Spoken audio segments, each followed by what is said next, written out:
شكرا للجميع.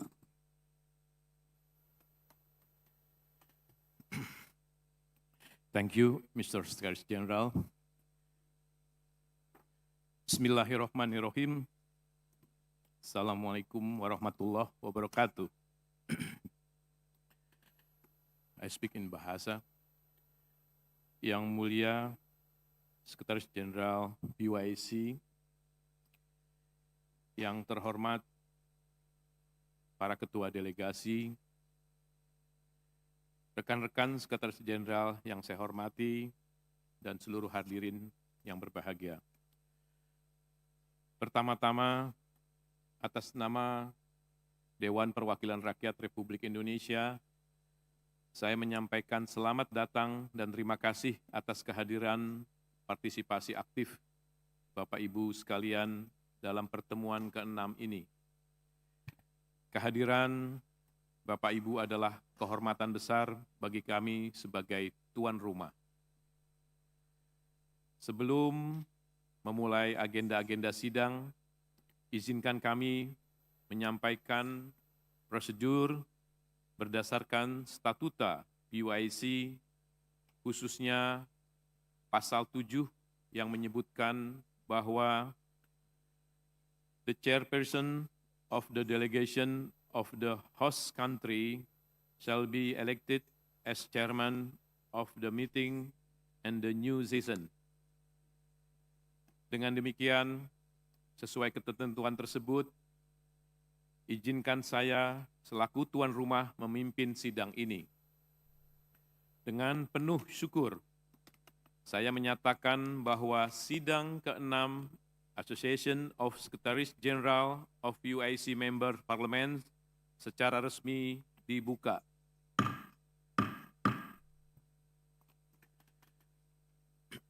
Selanjutnya, kita memasuki agenda pertama, pemilihan anggota Biro Sidang. Izinkan saya memfasilitasi dan mengundang delegasi untuk menyampaikan usulan-usulan. Sidang ini akan memilih 2 wakil presiden, masing-masing dari kawasan Afrika dan kawasan Arab, serta 1 orang reporter. Saya mengundang delegasi untuk menyampaikan usulan. Dari sisi kanan, apakah akan ada yang menyampaikan usulan? Kemudian dari sisi sebelah kiri, dapat menyampaikan usulan-usulan, dipersilakan.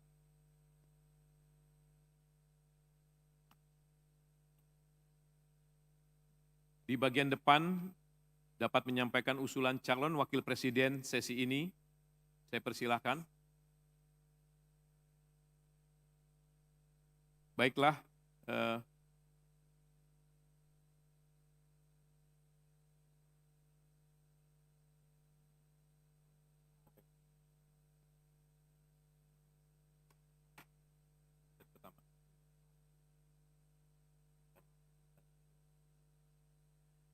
saya akan tawarkan sekali lagi dari sisi sebelah kanan, apakah ada yang menyampaikan usulan-usulan untuk wakil presiden pertemuan pada hari ini? Kemudian dari sisi sebelah kiri, apakah dapat menyampaikan usulan-usulan? Dipersilakan untuk wakil presiden pertemuan ini. Dan bagian depan, kami persilakan jika ada ingin menyampaikan usulan calon presiden sesi ini.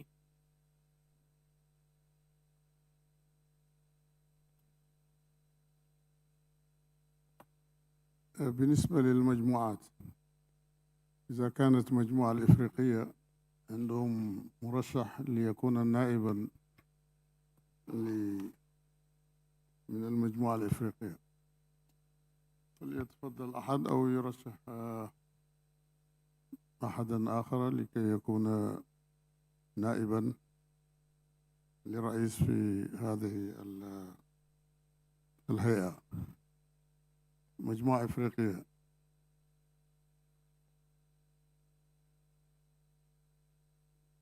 يبدو أنه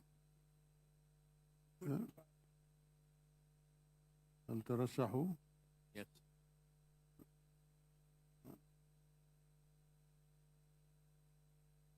Vous avez... Ouais. Ou bien vous proposez quelqu'un de...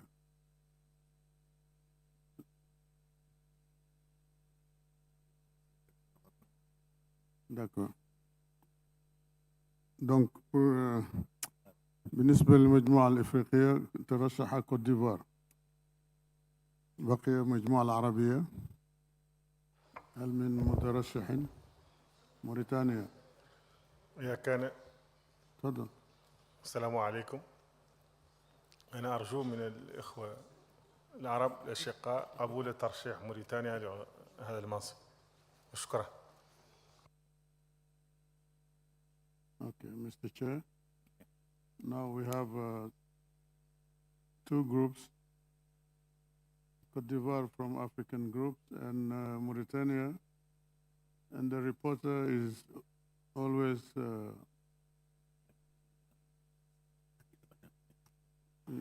reporter is from Indonesia. Ya. Thank you. Baiklah, kita telah mendapatkan calon wakil pimpinan sidang ke-7 ASGP PUIC, yaitu dari kawasan Arab, yaitu perwakilan dari Pantai Gading, dan kawasan Arab dari Mauritania, serta untuk reporter dari Indonesia.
modern, DPR Indonesia sangat menyadari parlemen perlu mengikuti perubahan yang terjadi di dalam dan di luar parlemen. Anggota parlemen dipilih oleh konstituen yang memiliki ekspektasi atau harapan tinggi terhadap kinerja parlemen dan anggotanya. Upaya penguatan dalam agenda reformasi berdasarkan konsep parlemen modern terus dijadikan dasar dalam meningkatkan pelayanan kepada Dewan. Mulai dari penguatan sistem kedewanan, penguatan sistem pendukung, baik sumber daya manusia maupun sarana prasarana, serta juga perwujudan kemandirian lembaga legislatif. Penguatan Setjen DPR sebagai sistem pendukung dilaksanakan dalam bentuk dukungan administratif, teknis, dan keahlian yang berkualitas, disertai dengan integritas dan kinerja tinggi, serta penerapan tata kelola organisasi yang terbaik. Disinilah peran Setjen DPR menjadi sangat penting. Dukungan keahlian diberikan oleh Badan Keahlian sejak tahun 2015. Badan Keahlian DPR secara fungsional bertanggung jawab kepada DPR dan secara administratif di bawah Setjen DPR RI. Tidak hanya penguatan struktur sistem pendukung keahlian, Setjen DPR secara rutin mengirim pegawainya untuk mengikuti program pelatihan dan pendidikan yang komprehensif. Contohnya, kami baru saja mengirim Parliamentary Short Course yang diadakan oleh Northern Illinois University Chicago dan University Melbourne. Kami membekali pegawai dengan pengetahuan dan keterampilan terkini yang relevan dengan dinamika legislatif global. Selain itu, Setjen DPR secara rutin mengirim pegawai untuk mengikuti dan berpartisipasi aktif dalam kegiatan tahunan yang diselenggarakan oleh National Assembly Research Service di Korea Selatan untuk memperkuat kemampuan riset dan analisis kebijakan yang berbasis pada data dan teknologi mutakhir. Hal ini menjadi pondasi penting dalam membangun parlemen yang transparan, responsif, dan efisien. Dengan sumber daya manusia yang profesional dan berwawasan internasional, Setjen DPR RI berkomitmen untuk mendukung proses legislasi yang berkualitas, sekaligus mengimplementasikan inovasi digital dan tata kelola modern. Ini semua demi mewujudkan parlemen yang tidak hanya sebagai lembaga perwakilan rakyat, tetapi juga sebagai pusat pengambilan keputusan yang cerdas dan berdaya saing di era digital ini.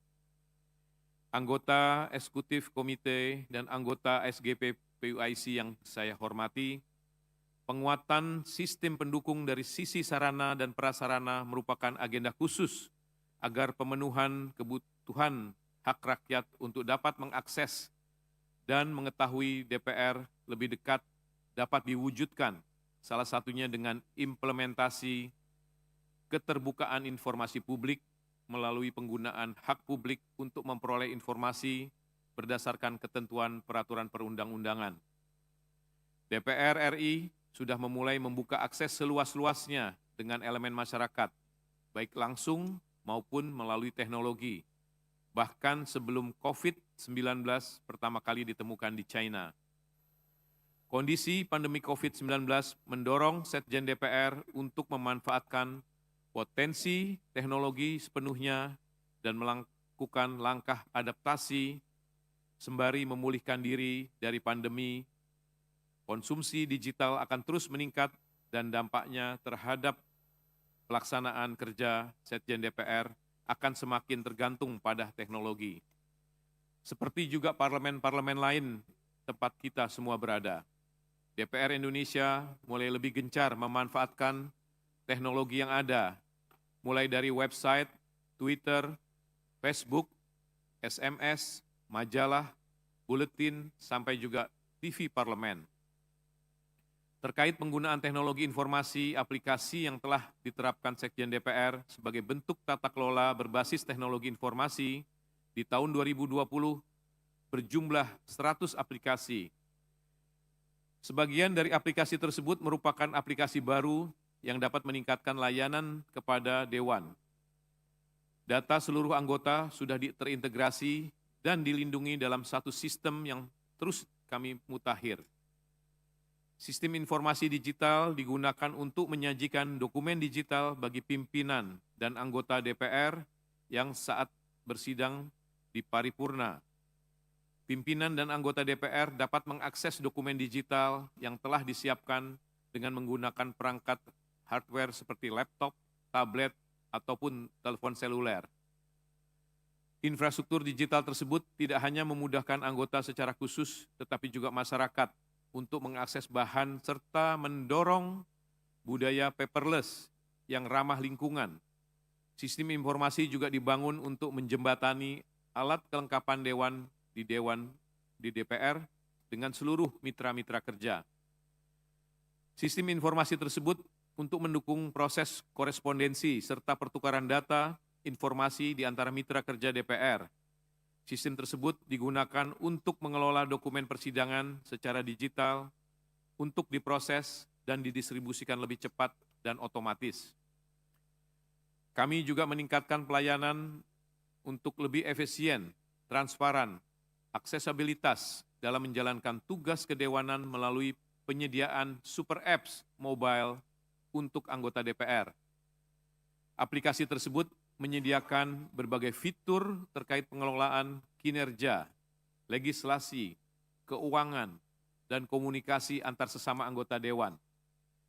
Sistem lainnya berupaya mendekatkan masyarakat dengan wakilnya dalam bentuk fasilitas penyampaian aspirasi.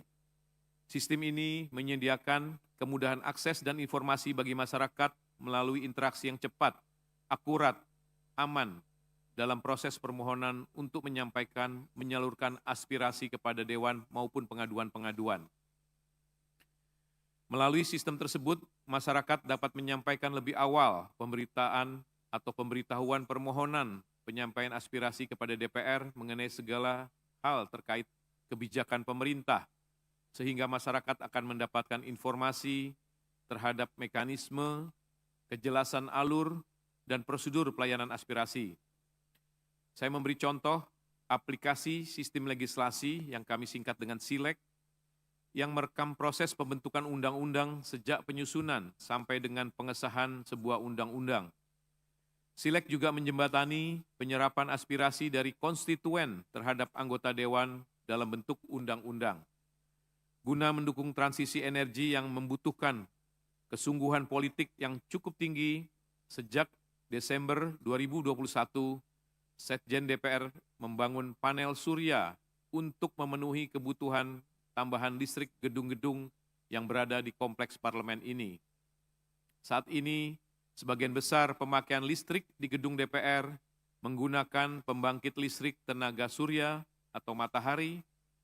Pemasangan panel ini menunjukkan komitmen DPR RI untuk membangun green building, meningkatkan pemanfaatan energi terbarukan, dan menjadi pelopor upaya penurunan emisi gas rumah kaca. Seluruh inovasi, sistem, dan pilihan kebijakan ramah lingkungan yang terus diperkenalkan oleh Setjen DPR tidak lain bertujuan untuk mendukung dan menunjang pelayanan unit-unit pelaksana yang ada di lingkungan kami. Pengintegrasian juga dilakukan agar nilai manfaat pengelolaan kerja di DPR lebih efektif, efisien, dan berkesinambungan. Ada juga aplikasi dan sistem lain yang terintegrasi dengan kementerian atau lembaga negara, seperti sistem arsip DPR yang saat ini sudah terintegrasi dengan sistem arsip nasional Republik Indonesia. Bapak Ibu yang saya banggakan, sebelum menutup sambutan ini, izinkan saya menyimpulkan sedikit apa yang telah saya sampaikan. Penguatan peran kekuasaan legislatif menuntut DPR untuk terus melakukan perubahan dan perbaikan melalui agenda reformasi kelembagaan agar mampu melaksanakan tugas konstitusional dengan baik.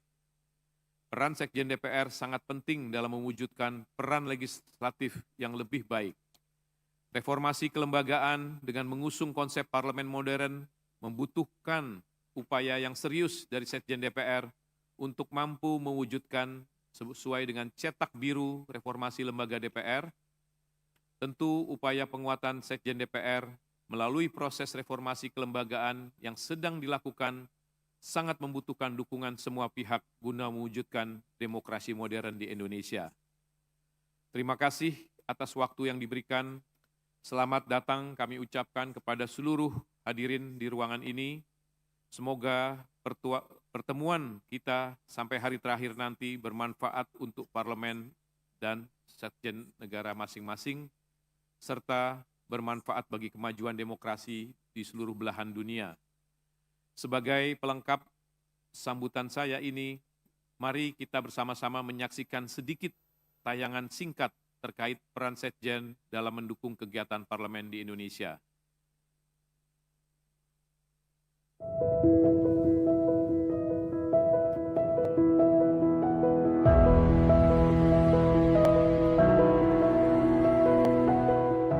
Welcome to the People's House, the Indonesian Parliament Complex. This is the heart of Indonesian democracy, where people's aspirations are being fought for. In this iconic building, the people's representatives pledge to serve. And they hold annual meeting attended by President and Vice President of the Republic of Indonesia. They draft the bills, pass the laws, approve national budget, and exercise their oversight functions. In today's digital era, the Secretariat General of the House of Representatives of the Republic of Indonesia moves onward to a modern parliament. In the utilization of environmentally friendly green energy, solar panels are used as efficient power source and to save the earth. These changes will enable the Indonesian Parliament to carry out the duties effectively, efficiently, and accountably. Modernizing Parliament, presenting the best for Indonesia.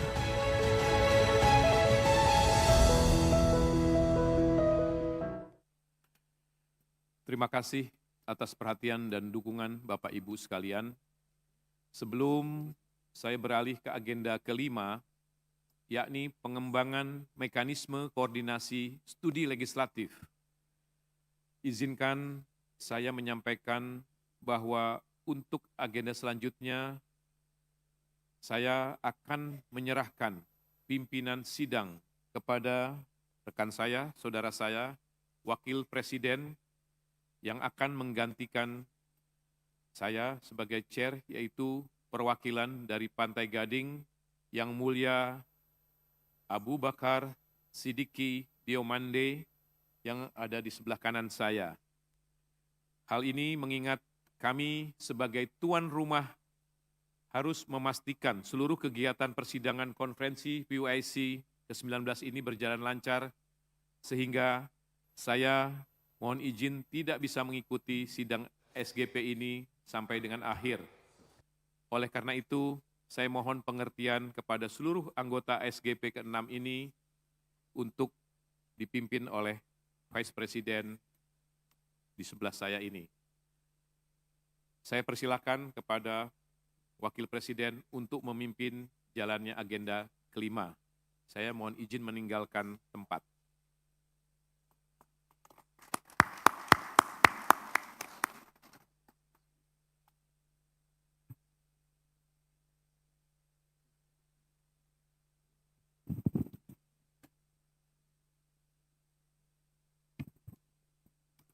Merci. Thank you very much. Assalamu alaikum wa rahmatullahi wa barakatuh.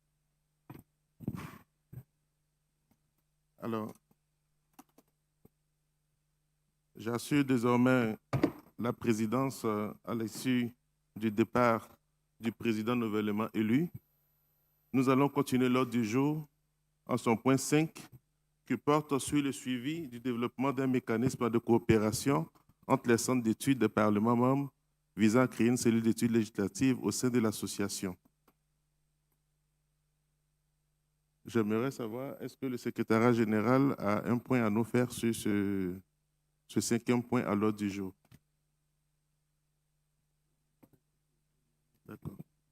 Donc la parole est à l'assistance pour nous faire un point sur le 5e point à l'ordre du jour.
Alors, sur le point 5, est-ce que vous avez un avis à donner sur le mécanisme de coordination entre les centres d'études?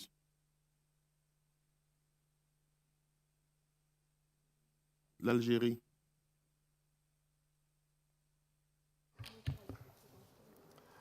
شكرا. السيد الأمين العام للاتحاد، السيد رئيس الجلسة، السيدات والسادة العامون الحاضرون، الحضور الكريم، السلام عليكم ورحمة الله وبركاته.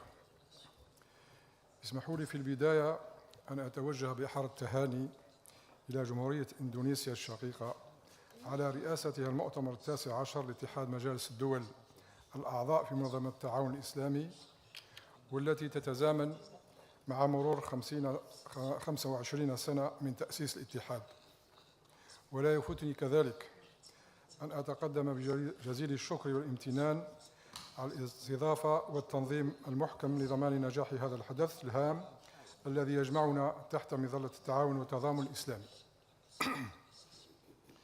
إننا اليوم ونحن نحيي ذكرى مرور ربع قرن على تأسيس اتحاد مجالسنا مدعوون إلى العمل سوياً في روح التضامن والتكامل لتفعيل عمل جمعية الأمناء العامون والارتقاء بها من خلال تعزيز التعاون المؤسساتي وتطوير العمل البرلماني.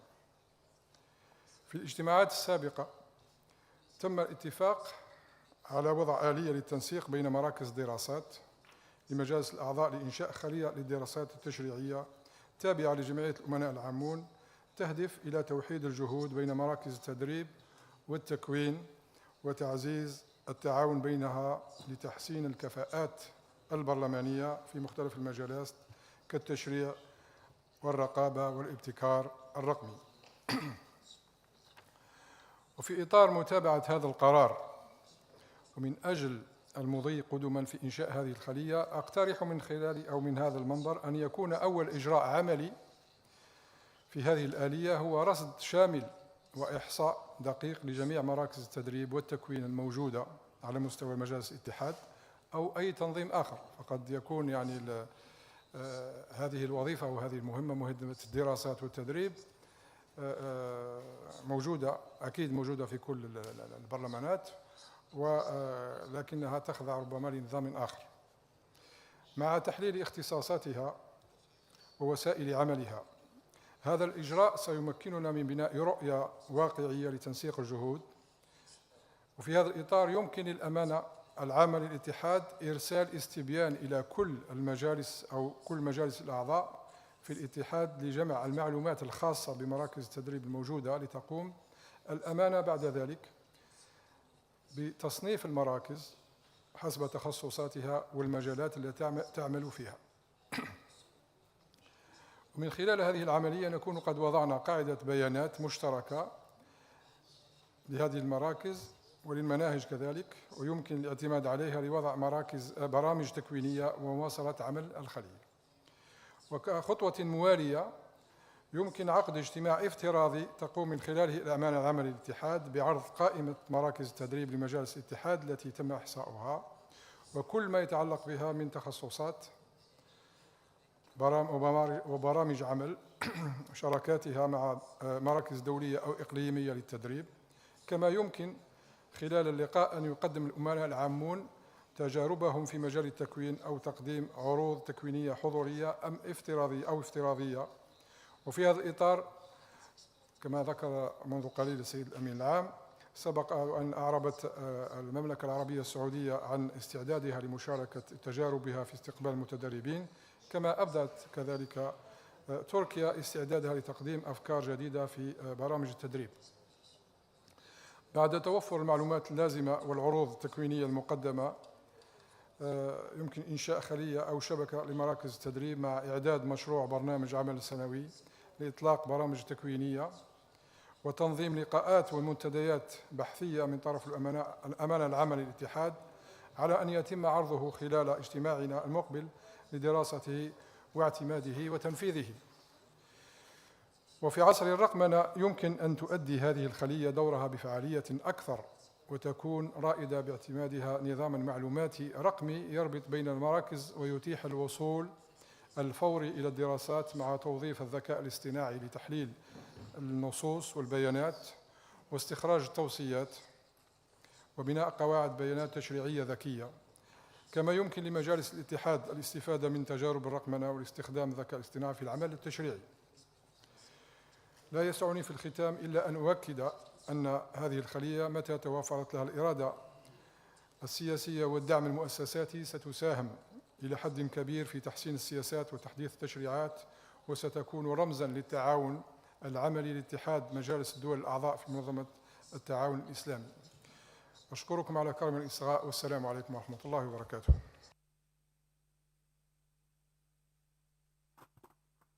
Merci, chers collègues d'Algérie. Nous venons d'entendre le collègue de l'Algérie. Est-ce qu'il y a d'autres intervenants sur cette question?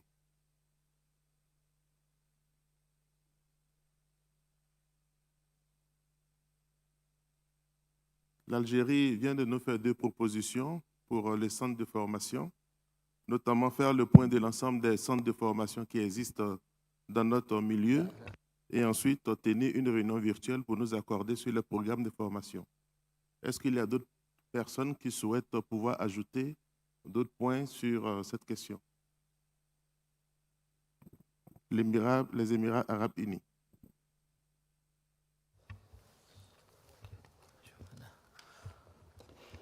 بسم الله الرحمن الرحيم. السلام عليكم ورحمة الله وبركاته. بداية أتقدم بخالص الشكر إلى الأخوة في الأمانة العامة للبرلمان الأندونيسي على حسن استضافتهم، وللأخوة في الأمانة العامة لاتحاد المجالس الأعضاء في منظمة المؤتمر الإسلامي على حسن الإعداد والتحضير لهذا الاجتماع.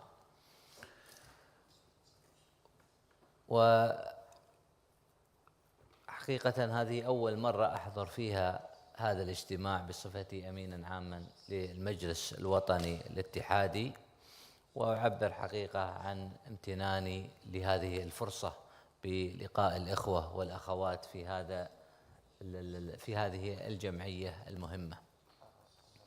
تعليقي فقط على جزئية التعاون بين البرلمانات في دول منظمة المؤتمر الإسلامي حول موضوع التشريع. أعتقد أن أفضل طريقة للتعاون بيننا هي أن نقوم بنشر ما نقوم به من دراسات في مواقعنا. لكل برلمان موقع إلكتروني، والحقيقة أن البرلمانات كلها يعني الأمانة العامة تقوم بجهد كبير في إعداد دراسات تشريعية، دراسات اجتماعية، دراسات سياسية، لكن الكثير منها يبقى في يعني حبيس الأدراج وفي اطلاع عدد محدود فقط من المعنيين داخل البرلمان، بينما الكثير منها ليس فيه الطابع خلينا نقول السري الذي يعني يتطلب أن يحفظ ولا ينشر، لكن النشر هذا سيساعد بقية البرلمانات في دول منظمة المؤتمر الإسلامي على الاطلاع على الدراسات التي تجرى في البرلمانات المشابهة لهم، وخاصة وأننا نتشابه كدول في الكثير من التحديات والكثير من الفرص أيضا التي نسعى للاستفادة منها.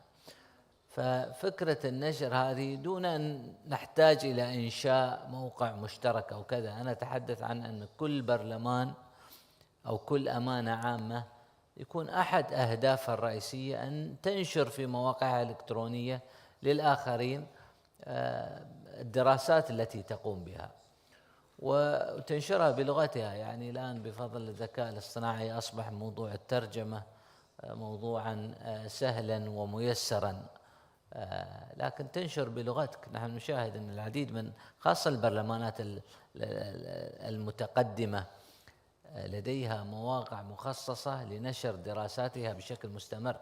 يعني بعض البرلمانات تجد في اليوم الواحد ينشرون 4 5 6 دراسات في اليوم الواحد في مواقع إلكترونية. هذا النشر سيمكنني أنا مثلا من الاطلاع على دراسة أجريت مثلا في سلطنة عمان أو في موريتانيا حول موضوع معين أو في دولة أخرى كمعنيين. هذا سيساهم في رفع القدرات المشتركة بيننا بين العاملين في الأمانات العامة سواء في الجانب التشريعي أو في جانب البحوث. وشكرا جزيلا.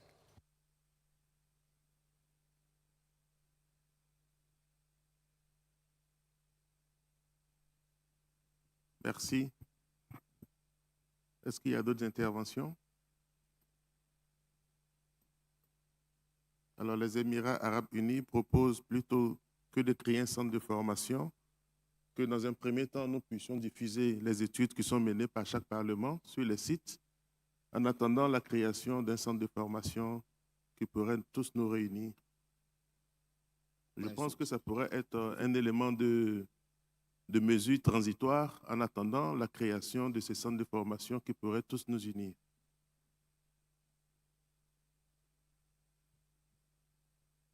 Est-ce qu'il y a d'autres propositions?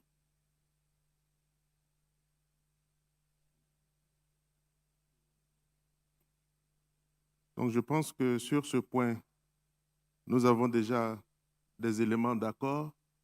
C'est déjà de diffuser les différentes études qui sont menées par chaque Parlement avant qu'on ne puisse faire l'inventaire des différents centres qui existent dans nos différents parlements pour que le secrétariat général de l'UPC puisse nous faire une coordination de ces centres-là et les programmes d'enseignement. Donc, sur ce, nous allons avancer sur le 6e point qui est relatif à l'accueil des stagiaires dans les centres de formation des parlements.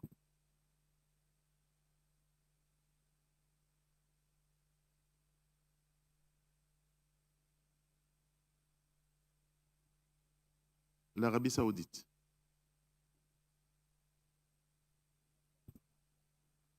شكرا سعادة رئيس الاجتماع، والشكر ممتد إلى الأمانة العامة للبرلمان الإندونيسي على حسن الضيافة وحفاوة الاستقبال، وللأمانة العامة للاتحاد مجالس الأعضاء على تنظيم هذا الاجتماع. أعتقد أن هناك صلة مباشرة بين البندين الخامس والسادس، وسبق أن أشير إلى أننا سنعرض تجربتنا فيما يتعلق بموضوع التدريب، ويمكن قبل أن أقدم هذه التجربة باختصار أن أشير إلى أمرين. هناك فرق بين مراكز الدراسات وإنشاء مراكز للدراسات وبين موضوع التدريب وبين موضوع النشر. فأنا أعتقد أن الأمر واسع، وبالإمكان أن نقوي تعاوننا في هذا المجال من خلال مجموعة من الآليات، ولسنا محصورين على أسلوب واحد سواء في التدريب أو إنشاء مراكز أو إنشاء أجهزة. وأعتقد أن التجربة يمكن أن تمر من خلال العناصر المتعددة: مراكز التدريب، مراكز البحوث، مراكز الدراسات، النشر كما أشار إلى ذلك زميلي معالي الأمين العام من دولة الإمارات الشقيقة. كل هذه الوسائل يمكن أن تقوي هذا التعاون، ولا أعتقد أن هناك مجلسا شوريا لا يتضمن لديه إما مركزا للدراسة أو مكان أو مركزا للتدريب أو جهاز. وأعتقد أن الهدف هو الاستفادة من التجارب المشتركة. ومن خلال هذه المقدمة أنطلق إلى مشاركتكم إن سمح الوقت في تجربة المملكة العربية السعودية في هذا المجال. نحن في المملكة لدينا استراتيجية للتدريب، وهي على مجموعة من العناصر ونعتمد لها مبلغا ماليا جيدا تتعلق بثلاث مجالات: مجال التأهيل ومجال التدريب ومجال الدراسات. في التدريب لدينا 7 أنواع من التدريب. هناك تدريب تأسيسي، وهذا موجه للموظفين الجدد. نؤسس الموظف الجديد ليكون عنصرا فعالا في أداء رسالته ضمن مجلس الشورى. وهناك تدريب النوع الثاني هو تدريب تخصصي، بمعنى أن هناك تدريب في مجالات متخصصة، سواء في التقنية، في القانون، في الموارد البشرية، في إدارة الجلسات، في الأعمال البرلمانية، في الدبلوماسية البرلمانية. هذا نسميه تدريب تخصصي. ولدينا أيضا التدريب المستمر، وهو تدريب على رأس العمل، يستمر فيه سواء باستضافة متخصصين في المجال يساهمون في تدريب الموظف على رأس العمل، أو في إرسال موظف لندوة أو ورشة عمل أو منتدى. وهناك تدريبات أنواع أخرى لا أريد أن يعني ممكن أستعرضها بإيجاز: في تدريب فني وإداري، في تدريب تعاوني، في تدريب عن بعد، في ابتعاث للماجستير والدكتوراه والبكالوريوس لمن هم أيضا في مجالات متخصصة تخدم البرلمان.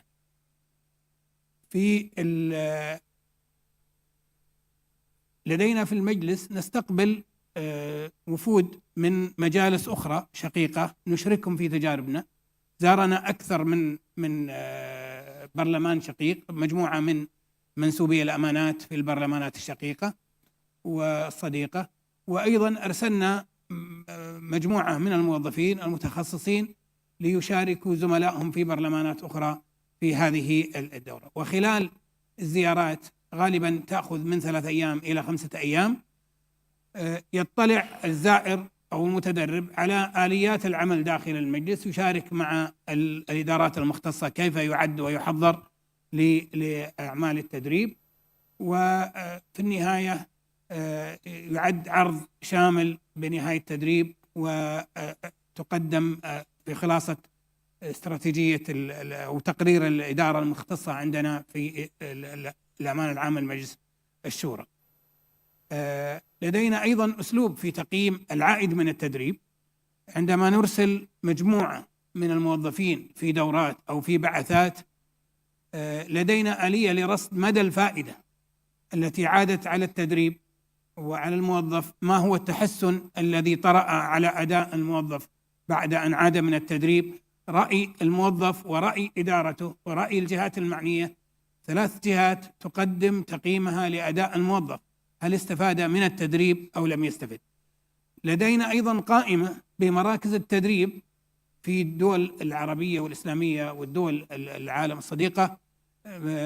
نقيم تجربتنا مع هذه المراكز التي أرسلنا إليها عدد من الموظفين، ونرصد مدى الفائدة، إما أن نستمر فيها أو نغير.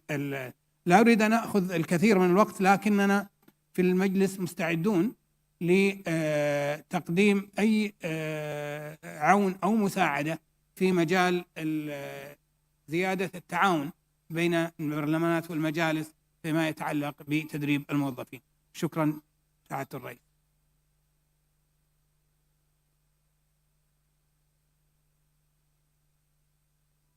Merci, chers collègues de l'Arabie Saoudite, pour le partage d'expérience que vous venez de nous donner sur les différentes formations données par l'Arabie Saoudite. Est-ce qu'il y a d'autres interventions? D'autres partages d'expérience sur la question?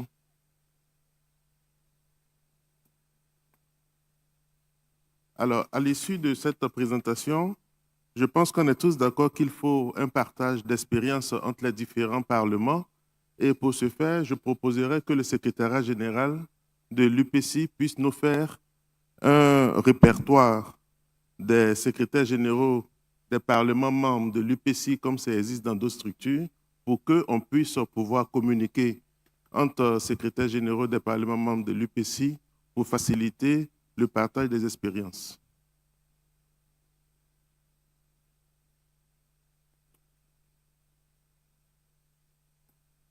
Est-ce que cette proposition peut trouver validation de la part du secrétariat général de l'UPC?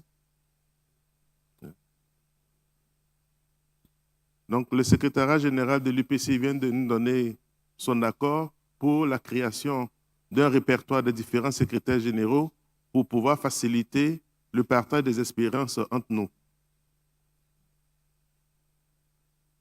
Donc, sur le point 6, s'il n'y a pas d'autres interventions, on va considérer que ce point 6-là est clos et nous allons passer au point 7 relatif à la date et au lieu de la prochaine réunion de l'association des secrétaires généraux de l'UPC.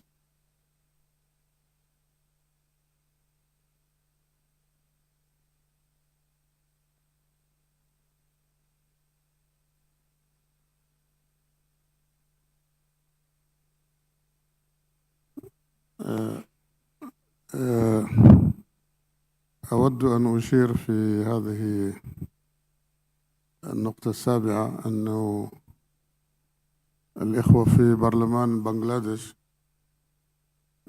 كان بمبادرة منهم طلبوا عقد الاجتماع الماضي عندهم، لكن حل البرلمان في دولة بنغلاديش حال دون عقد هذا الاجتماع في بلدهم. إذا كانت هناك دولة ما أو برلمان ما مستعد أن يستضيف الأمناء العامين حتى تستطيع الأمانة العامة في الاتحاد أن يوزع هذا الجدول ويبرمج تاريخ وموعد اللقاء للأمناء العامين في البلد المستضيف. شكرا.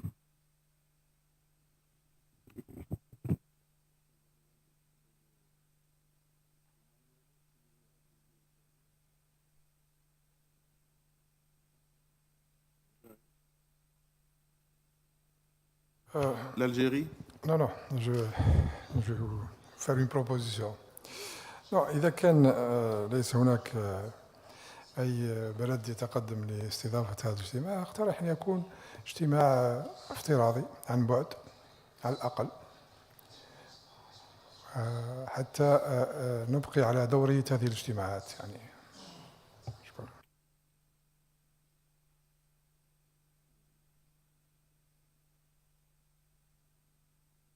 Merci, chers collègues, pour votre proposition. S'il n'y a pas de parlement disposé à accueillir de façon physique la prochaine réunion, est-ce qu'on peut considérer que la proposition de l'Algérie pourrait trouver une solution?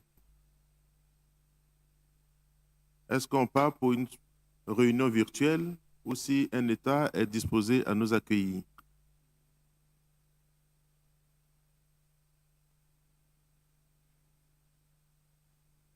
Je pense que l'idéal serait de nous retrouver physiquement, mais à défaut de nous retrouver physiquement, on pourrait partir sur la réunion virtuelle. Mais sinon, l'idéal serait qu'on puisse se retrouver physiquement pour pouvoir créer ce lien de coordination entre nous.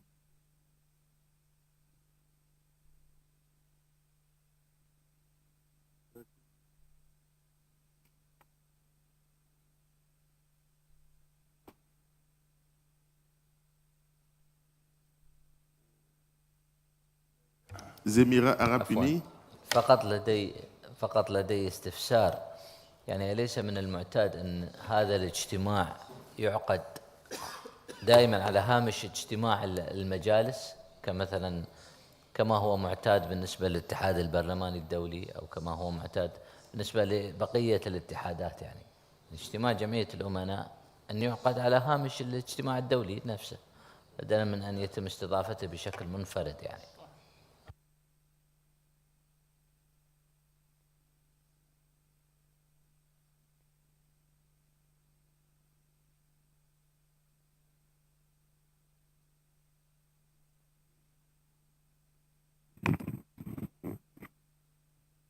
شكرا على المقترحات. بالنسبة لاجتماع الأمناء العامين كنا نريد على غرار اللجنة التنفيذية. اللجنة التنفيذية تعقد على هامش كل مؤتمر، لكن بعد 6 أشهر أيضا يمكنها أن تعقد اجتماعها في مكان ما. هذا الذي كنا نريد للأمناء حتى يسهل التواصل والتفاهم وتبادل المعلومات قبل عقد المؤتمر. لكن إذا رأينا أن تكتفي لجنة الأمناء العامين في اجتماع مرة واحدة في السنة، يمكن أن يكون هذا الاجتماع على غرار كل مؤتمر. وشكرا.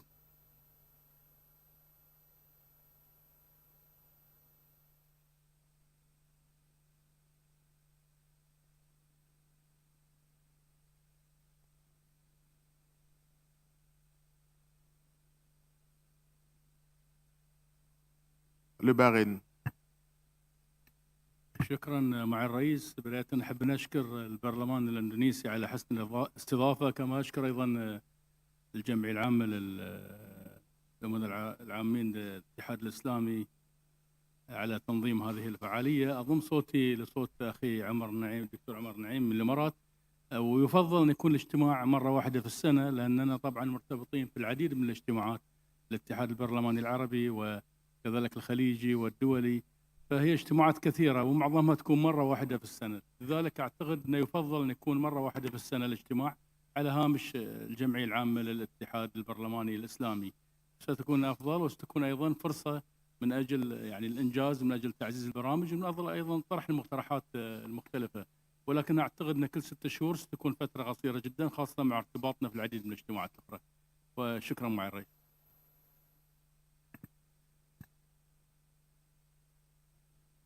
Merci pour votre proposition. Je pense que sur la question, le secrétariat général de l'UPC va nous faire une proposition définitive. Mais je pense que pour l'heure, ce qui est arrêté, c'est d'aligner nos réunions sur la session générale de l'UPC pour les prochaines fois. Donc, on va se retrouver une seule fois par an. Ok, sur ce point, les réunions de l'UPC, des secrétaires généraux s'aligneront sur les réunions de la session générale. Donc, cela dit, on va passer au point 8, qui est l'adoption du rapport de la réunion.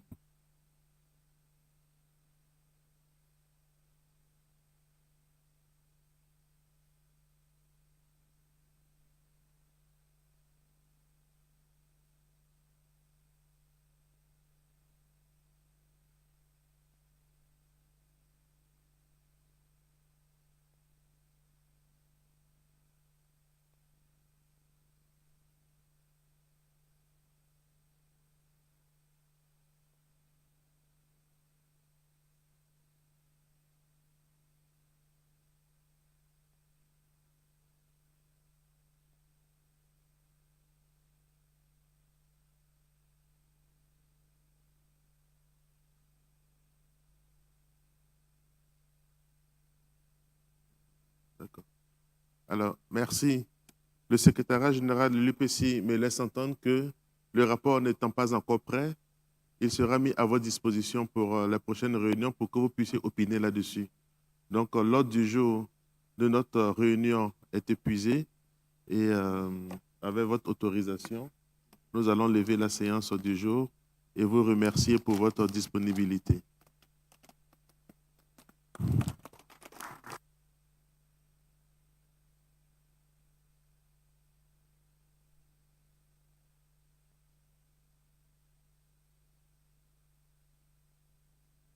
Donc la réunion est levée. Salam alaikum wa rahmatullah.